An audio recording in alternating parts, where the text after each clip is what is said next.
ఓం నమో వెంకటేశాయ నమ. ఓం నమో దక్షిణామూర్తే నమ.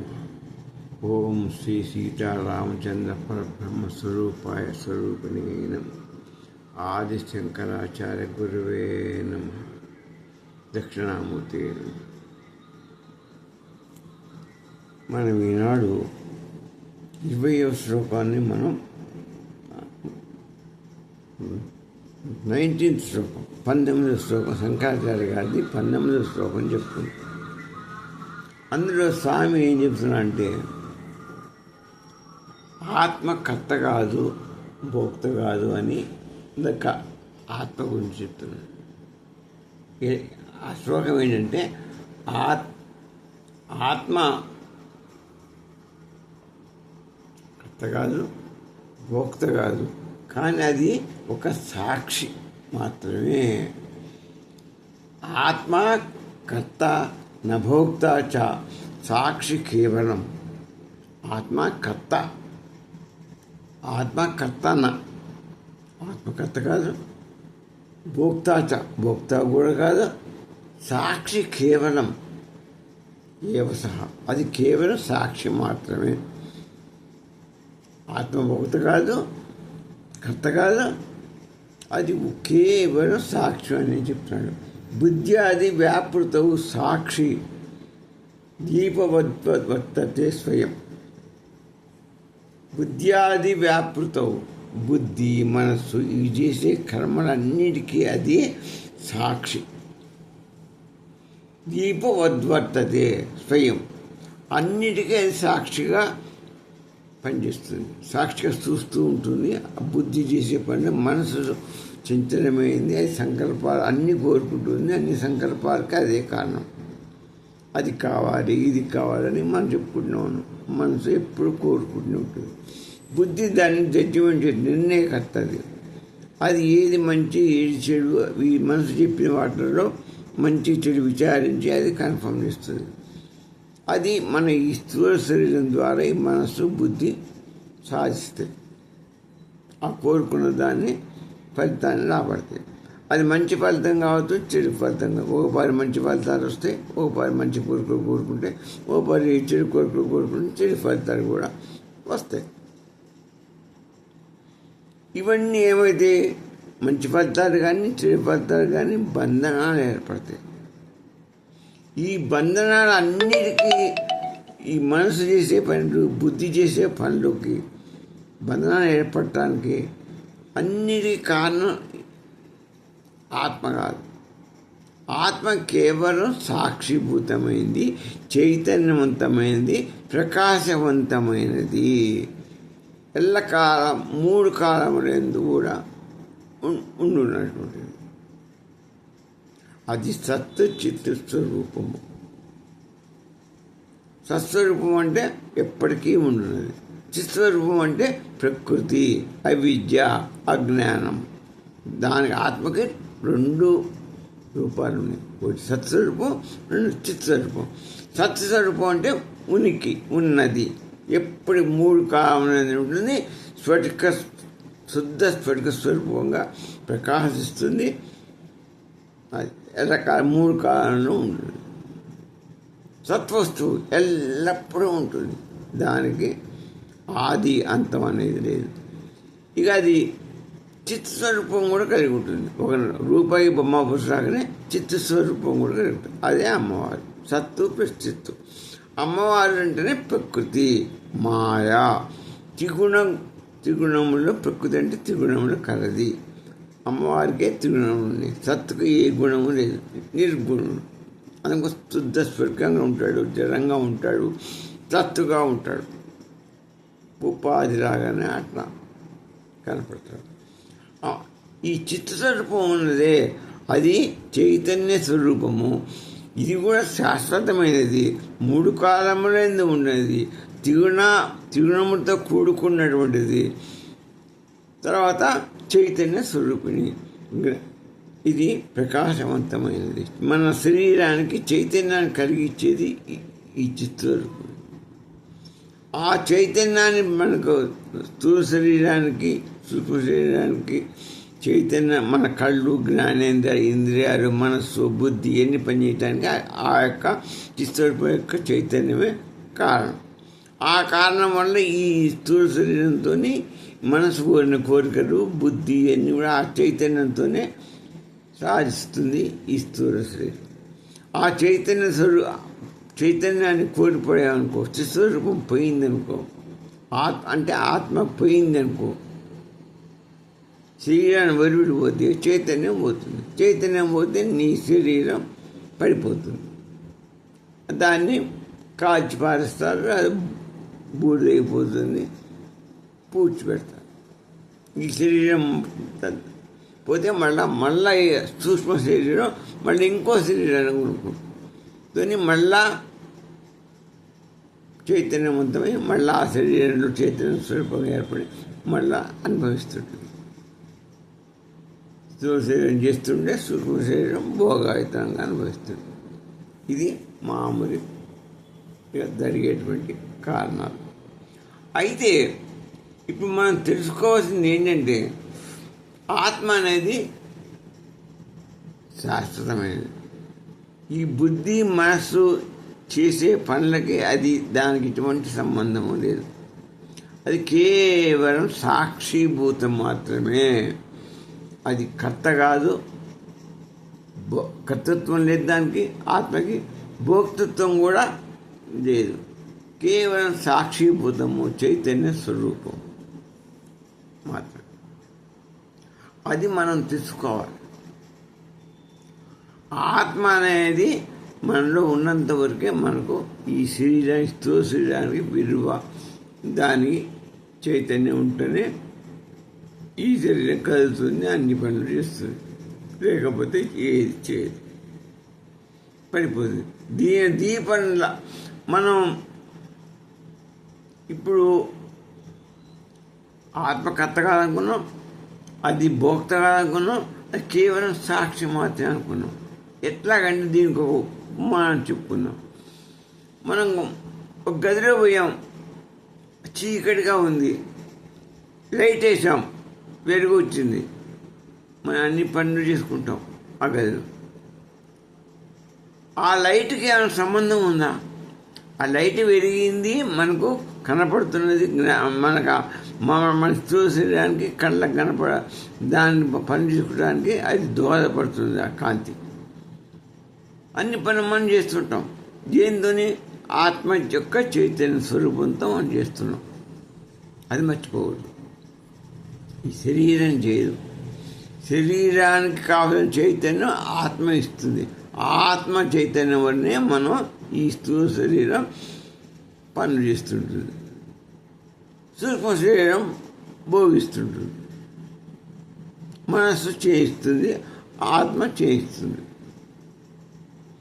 అయితే ఆ కాంతికి మనం చేసే పనులకి ఏమైనా సంబంధం ఉందా? ఆ కాంతి ఏది అంటించుకోదు, పూర్తిగా మనకు వెలుగిస్తుంది, మన పని చేసుకోవడానికి తోడ్పడుతుంది. అది ఒక సాక్షిలాగానే ఉంటుంది. మనం చేసే పనులన్నింటినీ అది గమనిస్తూనే ఉంటుంది ఆ కాంతి. కానీ దేనిలో అది వద్దని చెప్పదు, నువ్వు చెప్పని చేయమని చెప్పదు, ఏదో ఉట్టిగా సాక్షిగా మాత్రమే ఉంటుంది. అలాగనే నీవు చేసే ఆత్మ బుద్ధి చేసే పనులన్నిటినీ, స్థూల శరీరం చేసే పనులన్నిటికీ ఆత్మ అనేది చైతన్య స్వరూపంలో కాంతి లెక్క పనిచేస్తుంది. చైతన్య స్వరూపం ఇచ్చి అది ఎటువంటి దానికి అంటదు, దానికి సంబంధమే లేదు, అది సాక్షి మాత్రమే. ఈ తెలుసుకోవటే మనం చేయవలసినటువంటి పని. మనం అంటే ఇప్పుడు నేను సూర్యుడు ఇంకో ఉదాహరణ తీసుకున్నాం. సూర్యుడు మనకు ఉదయిస్తాడు, తెల్లవారుతుంది, సూర్యుడు ఉదయించగానే మన వెలుగు వస్తుంది. వెలుగులో మన పనులన్నీ, మన దైనందిన కార్యక్రమాలన్నీ, మన పనులన్నీ చేసుకుంటాం. ఆ సూర్యకిరణానికి ఏమైనా సంబంధం ఉందా? వెలిగిస్తుంది అంతవరకే, కాంతి ప్రసారం చేస్తుంది, మన పని చేసుకోవడానికి దోహదపడుతుంది, కానీ దానికి ఎటువంటి సంబంధం లేదు. అట్లనే సాక్షిభూతంగా మాత్రమే ఉంటుంది. అలాగని ఆత్మ కూడా సాక్షిభూతమే. ఆత్మ ఈ మన ఈ శరీరం చేసే పనులకి, ఇది పడే దుఃఖాలకి, సుఖాలకి, భోగాలకి దేనికి సంబంధం లేదు. అన్నింటినీ చూస్తుంది, గమనిస్తుంది ఆత్మ. కాంతి కిరణాలు ఎలా చూస్తాయో ఆత్మ చైతన్యం అలానే గమనిస్తుంది. ఆత్మ చైతన్యం వల్లే నీ శరీరం పనిచేస్తుంది కాబట్టి అది చేస్తుంటుంది. నువ్వు సూర్యకిరణాల వల్ల నువ్వు పనులు చేసుకుంటే నువ్వు అది ఎలా కాంతి కిరణాలు చూస్తాయో నీ ఆత్మ చైతన్యం వల్ల నువ్వు పని చేసుకుంటూ పోతావు, అవి చూస్తుంటుంది. కానీ సాక్షిభూతమే, కానీ అది ఇందులో జోక్యం చేసుకోదు, దానికి సంబంధమే లేదు. అదే ఉపనిషత్తులు ఏం చెప్పినాయంటే ప్రకృతి క్రియమాణాన్ని గుణై కర్మాన్ని సర్వశ. ప్రకృతి క్రియమాణాన్ని గుణై కర్మాన్ని సర్వశ. కర్మలు ప్రకృతి గుణాల వల్ల ఈ కర్మలు చేస్తున్నావు కదా, అన్ని పెరుగు రాగానే నువ్వు అన్ని కర్మలు చేసుకుని పోతావు. ఆ మంచి కర్మలు కావచ్చు, చెడు కర్మలు కావచ్చు, చైతన్య స్వరూపు నీ ఆత్మ చైతన్య స్వరూపం వల్ల నువ్వు ఈ శరీరం ద్వారా నీ బుద్ధి మనసు ద్వారా చేస్తావు. బుద్ధికి మనసుకి అది ఆకలిస్తే శరీరం ద్వారా చేస్తుంటాను. అవి ఆ కర్మలు ప్రకృతి యొక్క గుణాలు. అంటే చిత్స్వరూపం యొక్క ప్రకృతి అంటే చిత్స్వరూపం. ఆ దానికి 3 గుణాలు దానికే ఉన్నాయి. సత్తుకు రేపు చిత్తుకు మాత్రమే 3 గుణాలు, సత్వగుణం, రజోగుణం, తమగుణం. ఆ 3 గుణాల వల్లనే నువ్వు కర్మలు ఆచరిస్తావు. గుణాలే చేయిస్తే నీతో మంచి కర్మను సత్వగుణంతో చేయిస్తే, రజోగుణంతో కోరుకుంటావు నువ్వు నీ మనసు ద్వారా. అది కావాలి, ఇది కావాలి, ఇది కోరుకుంటావు. దాన్ని బుద్ధి ద్వారా జడ్జిమెంట్ చేసి ఎలా చేసుకోవాలో ప్లాన్ చేసి దాన్ని సాధిస్తాం. స్థూల శరీరం ద్వారా చైతన్య స్వరూపం, ఆత్మ చైతన్యం ద్వారా నీ స్థూల శరీరం ద్వారా దాన్ని సాధించుకుంటాం. ఆ రజోకాని గుణ కర్మలు మంచివి కావచ్చు, చెడు కావచ్చు, 2 ఫలితాలు ఇస్తాయి. అవన్నీ బంధనాలుగా నీకు ఏర్పడుతుంటాయి. దానికి ఆత్మకి ఎటువంటి సంబంధం లేదు. అది సాక్షిభూతం, అది చైతన్య స్వరూపాన్ని మాత్రమే ఇస్తుంది. ఇది మనం బాగా తెలుసుకోవాలి. ఇది తెలుసుకోకపోవడం వల్లే మనం ఈ శరీరం చేస్తున్నది నేను చేస్తున్నాను, నేనే ఈ పనులు చేస్తున్నాను, నేనే ఈ యజ్ఞం చేశాను, నేనే ఈ పని చేశాను, నేనే ఇది చేస్తున్నాను, అన్నిటికీ నేనే నేనే నేనే నాది నేనే నేను నాది అని నువ్వు కారణకర్తగా నువ్వు భావించుకుంటున్నావు. కర్తృత్వాన్ని భోక్తృత్వాన్ని నీ మీద వేసుకుంటున్నావు. ఆ ఫలితాన్ని అనుభవిస్తున్నావు. ఆ మంచి ఫలితం కానీ చెడు ఫలితం కానీ కర్తృత్వం భోక్తృత్వం మీద వేసుకుంటే వాడు అనుభవి. ఎవడు కర్తృత్వం వేసుకుంటే వాడు అనుభవిస్తాడు. అందుకొరకనే స్వామి ఏం చెప్తున్నా అంటే నీకు మానవ జన్మ ఇచ్చింది, నీకు తెలివి ఇచ్చాడు, జ్ఞానం ప్రసాదించాడు. వస్తు వివేక జ్ఞానం తెచ్చుకొని నీవు అన్నిటికీ నేను చెప్పాలి. నాలో ఆత్మ వల్ల నేను పనిచేస్తున్నాను, ఆత్మ చైతన్యం వల్ల నేను చేస్తున్నాను, నేను చేయటం లేదు. కర్తృత్వం నాది కాదు. ఈ శరీరం ఏ పని చేయదు, దీనికి ఏ శక్తి లేదు. అంతా ఆత్మ యొక్క చైతన్య శక్తి వల్లనే పనిచేస్తుంది. ఆత్మ చైతన్య శక్తి వల్లనే నేను పనిచేస్తున్నాను. దానివల్లనే ఇదంతా జరుగుతున్నది. కాబట్టి ఆ భగవంతుడు స్వరూపమైన సత్యస్వరూపమైన ఆత్మనే కారణం అని భగవంతుని మీద కర్తృత్వం, భగవంతుని మీదనే భోక్తృత్వం నువ్వు వేస్తే, నీకు బోధర్పణ చేస్తే నీకు బంధనాలు ఏర్పడవు. ఆ సంచిత కర్మల మూట నీకు కరిగిపోతుంది. దగ్ధమైపోతుంది. జ్ఞానానికి దగ్ధ కర్మ కరిగిపోతుంది. ఆ పని చేయలేవా? నేను నేను అని ప్రాకలాడే బదులు భగవంతుని మీద నువ్వు దృష్టి పెట్టి ఆయన మీద కర్తృత్వం భోక్తృత్వం మీద ఆ ఫలితం కూడా వానికి అనుభవించింది. మనకెందుకు?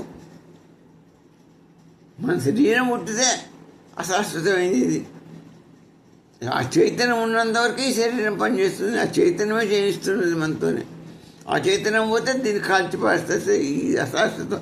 ఈ మనసు ఉండదు, ఈ బొయ్యే ఉండదు, బుద్ధి ఎన్ని వెళ్ళిపోతాయి. అటువంటి దాన్ని నువ్వు అంత అశాశ్వతమైన వస్తువుని ఈ నువ్వు నాదని పెట్టుకొని నేను చేస్తున్నాను నాది, ఇది నాది, అది నాది, ఎన్ని భావాలు పెట్టుకొని బంధనాలు ఏర్పరచుకొని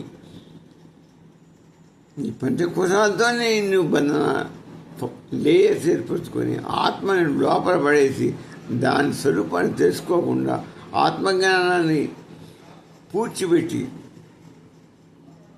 నీకు మోక్షం, ఆత్మజ్ఞానం ఎలా వస్తుంది, ఆత్మ మోక్షం ఎలా వస్తుంది, నీకు జన్మరాహిత్యం ఎలా కలుగుతుంది. అందుకొరకునే బృహదారణ్యక ఉపనిషత్తు చెప్పింది అసంగో యహం పురుష. అసంగం ఆత్మ, అసంగం దేనికి కలవదు. ఆత్మ అది ఏది పట్టించుకోదు, అంటించుకోదు. అది చూస్తూ ఉంటుంది అంతే. నీకు చైతన్యాన్ని ఇస్తుంది. లైట్ ఎరిగితే జ్ఞానం, అక్కడ లైట్ ఎరిగింది, కాంతి ఇచ్చింది బల్బు, కానీ అదేం పట్టించుకోదు, అదేమీ చేయదు. పుట్టిగా లైట్ మాత్రమే ఇస్తుంది, చూస్తూ ఉంటుంది. అలాగే నీ ఆత్మ కూడా ఏం పట్టించుకోదు, నీకు చైతన్యాన్ని ఇస్తుంది, చేసుకో అంటుంది. నీ మనసు చెప్పినట్టుగా, నీ ఆత్మ చెప్పినట్టుగా నువ్వు ఇష్టం వచ్చినట్టు చేసుకో, నాకే సంబంధం లేదని తెలివిగా అది చెప్పినప్పుడు మనం తెలివిగా మనకు మనుషులం కదా, మానవులంగా మనకు జ్ఞానం ఉంది కదా, మనం ఏం చేయాలి? నాకు సంబంధమే లేదు, నేనెవరిని, నా శరీరం శాస్త్రం కాదు, నేను శాస్త్రం కాదు, నా మనసు శాస్త్రం కాదు, మనస్సు నేను కాదు, నా శరీరం నేను కాదు, నా బుద్ధి నేను కాదు, ఏది నేను కాను. ఎన్ని అశాస్త్రం వస్తున్నప్పుడు నా మీద నేను కర్తృత్వం వేసుకొని నా మీద నెడతావేంటి? నువ్వు సాక్షిగా ఉండి నా మీద నెడతావేంటి? ఆత్మని నీవే కర్తవి. ఆత్మ అంటే భగవత్స్వరూపం కాబట్టి నువ్వే భగవంతుడు, నువ్వే కర్తవి, నీవే భోక్తవి, నీవే కర్త కర్మక్రియానివి అని మనం చెప్పి ఆయన మీద ఎందుకు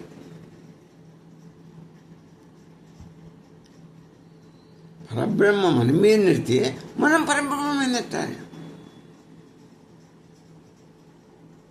తెలివిడేదా నీకు? ఈ శాస్త్రకాలం చేసిందని అశాస్త్రమైన వస్తువుల మీద ఆత్మ నెడుతుంటే నువ్వు ఆత్మ మీద నెట్టడు. ఆత్మ అంటే పరబ్రహ్మే, అహం బ్రహ్మాస్మి.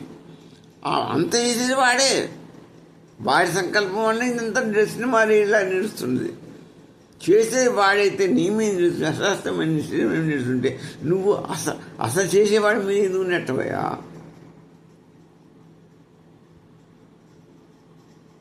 అది తెలుసుకోవాలి. అదే జ్ఞానం, అదే ఆత్మజ్ఞానము, అదే మన స్వామి చెప్పేది. ఎవరు? రమణ మహర్షి చెప్పేది, శంకరాచార్యులు చెప్పేది, ఋషులు చెప్పేది, వేద చెప్పేది, ఉపనిషత్తులు చెప్తున్నాయి, అన్నీ అదే చెప్తున్నాయి. నువ్వు ఫీల్గా మాకు నువ్వు భగవదర్పణం చేయి, నువ్వు కర్మలు చెయ్యి, కానీ భగవదర్పణం తీసుకో. భగవదర్పణం చేస్తే నీకు బాధ ఉండదు. అన్నీ ఆయన మీద పోతాయి, నీ బంధనాలు అన్నీ విడిపోతాయి. సంచిత కర్మ పెద్ద మూట ఉంది, అవన్నీ దగ్ధమైపోతాయి. ఇక ఈ జన్మ చేసే కర్మను మాత్రం నువ్వు ఇప్పుడు అనుభవించు. అపోజిన జన్మ చేసిన కర్మను ఇప్పుడు అనుభవించ తప్పదు. ఇది అనుభవించి ఇంతతో నువ్వు ఇక నీకు ఆగామి కర్మలు కూడా పోతాయి. ఈ జన్మ చేసే కర్మలు కూడా దగ్ధమైపోతాయి. నువ్వు ఎప్పుడు భగవంతుని మీద నువ్వు భారం వేసిన.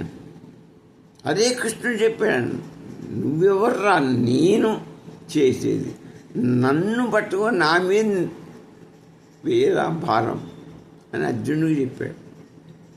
నువ్వు యుద్ధం చేస్తా అంటావు, నువ్వెవరు చేయటానికి? యుద్ధం చేసేది నేను, చంపేది నేను, వాళ్ళంతా చచ్చిపోయారు, అంతా నేనే, కర్త కర్మక్రియ నేనే. నన్ను నా మీద వేసి నువ్వు భారం, ఆయన పేరు నువ్వు తెచ్చుకో అని సాఫ్గా చెప్పాడు. భగవంతుడే చెప్పాడు ఆ మాట. చెప్తే మనకు బుర్రకెక్కడలేదు, ఏం చేస్తాం? వశిష్ఠుడు చెప్పాడు, వశిష్ఠ గీతలు. కృష్ణుడు భగవద్గీతలో చెప్పాడు, ఉద్ధవుడు ఉద్ధవగీతలో చెప్పాడు. ఎందరో ఋషులు, ఎందరో ఎన్ని గీతలు, ఎన్ని మాటలు, ఎంతమంది చెప్పారో మనకు చెవులు చిల్లులు పట్టిన చెప్పినా కూడా మనకు ఎక్కడం లేదు. ఇంతసేపటికి నేను చేశాను, నేనే దీని కర్తని, నేనే భోక్తని అని అనుకోవడమే మనం చేసే పొరపాటు. ఈ కర్తృత్వం అనేది శ్రీమతాలలో అద్వైత మతస్థుడు శంకరాచార్య గారు ఏం చెప్తారంటే, కర్తృత్వం అనేది అజ్ఞానం, మొత్తం అవిద్యా ఫలితం. నువ్వు నీ మీద వేసుకుంటున్నావు అంటే కర్తృత్వం నువ్వు అజ్ఞానం వల్ల వేసుకుంటున్నావు. ఇప్పుడు నేను చెప్పానుగా, నువ్వు శాస్త్రుడు కాదు, అశాస్త్రుడు, నువ్వు పర్మనెంట్ కాదు, నీ శరీరమే మార్పు చెందుతుంది, పోతుంది, రోగం అన్నీ అనుభవిస్తున్నావు. కాటికి కాలు దాపుకొని కూర్చున్నావు, అయినా ఇంకా నాకు కావాలి, నాది, నా వాడు, నా భార్య, నా డబ్బులు, నా ఇల్లు, నాది, ఏంటి ఇదంతా నీది? అంతా భగవంతుడే అనుభవిస్తున్నాడే, వాడే అంతా. అది గ్రహించుకో. నువ్వు నీకు అసలు స్థానమే లేదు. నీతోనే ఆడిస్తున్నాడు ఆ చక్రధారి, చక్రం తిప్పుతున్నాడు నీ మీద. నటన సూత్రధారి ఆ కృష్ణుడు, ఆ పరబ్రహ్మ, ఆ శాశ్వతుడు అయిన సత్తు ప్రశ్చిత్ స్వరూపుడు, విరాట్ స్వరూపుడు, పరబ్రహ్మ స్వరూపం అంట దాన్ని. ఆయన నాటకమే, ఆయన ఊహే అమ్మవారి మాయా, అమ్మవారి యొక్క ఇచ్చా జ్ఞాన క్రియాశక్తుల చేత నడిపిస్తుంది. ఉపాదానం స్వామి, ఉపాధి ఆయన, నడిపించేది మొత్తం అమ్మవారు. మాయతోని, ప్రకృతి గుణాలతోని, అజ్ఞానంతో ఉన్నది లేనట్టుగా చూపిస్తున్నది మాయతోని అమ్మవారు. నువ్వు లేవు కానీ ఉన్నట్టుగా చూపిస్తున్నది. నువ్వు చేయటం లేదు కానీ నువ్వు చేస్తున్నట్టుగా నిన్ను భ్రమింపజేస్తున్నది. ఇది ఎందుకు గ్రహించవు నువ్వు? ఇప్పుడు నేను చెప్తున్నానుగా, ఇప్పటికైనా నేనే గొప్పవాడిని కాదు, నేను సామాన్యుడిని, నేను అల్పుడిని. ఇంకా పెద్ద పెద్దవాళ్ళు చెప్పారు కదా, కృష్ణుడే భగవంతుడు చెప్పాడు కదా నీకు. రాముడు వశిష్ఠుడి ద్వారా చెప్పించాడు కదా వశిష్ఠగీతలు. జనక మహారాజుకి అష్టావకుడు చెప్పాడు కదా. ఇంతమంది నీకు చెప్తే ఇంకా అర్థం కావట్లేదా? అందుకే కర్తృత్వం విద్యా ఫలితం. ఆత్మ అకర్త, అభోక్త.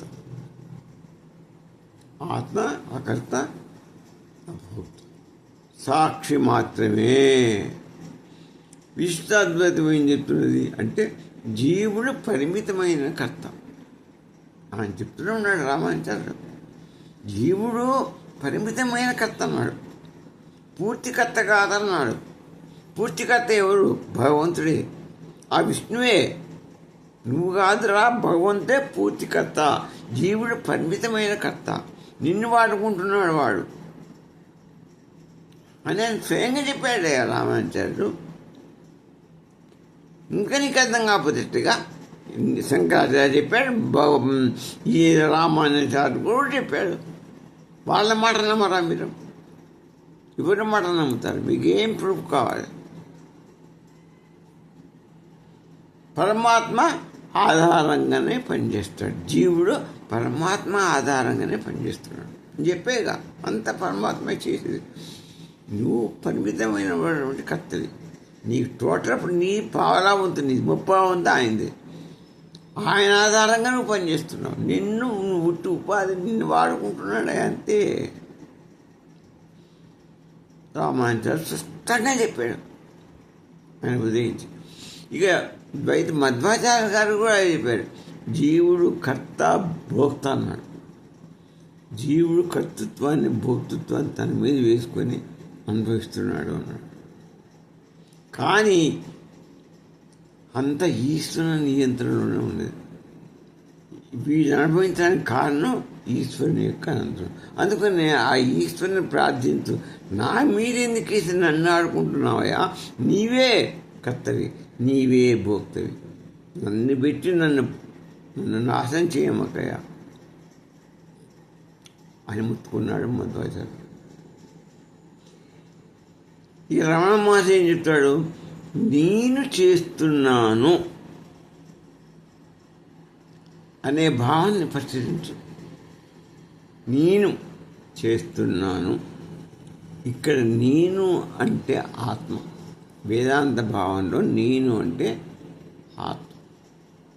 చేసేది ఎవరు?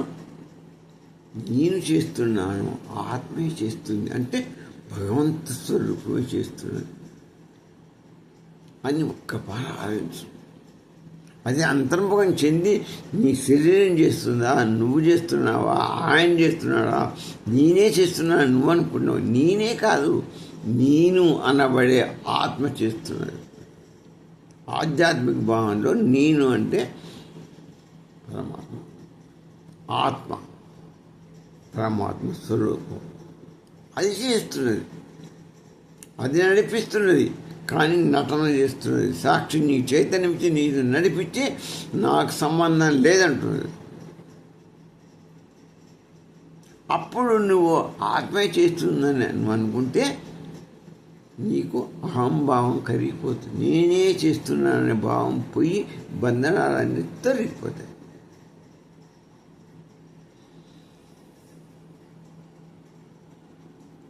రామకృష్ణుడు పరమహంస గారు ఏం చెప్పారంటే, గాలి వీస్తుంది, ఏమైనా ఆకాశానికి ఏమైనా అవుతుందా?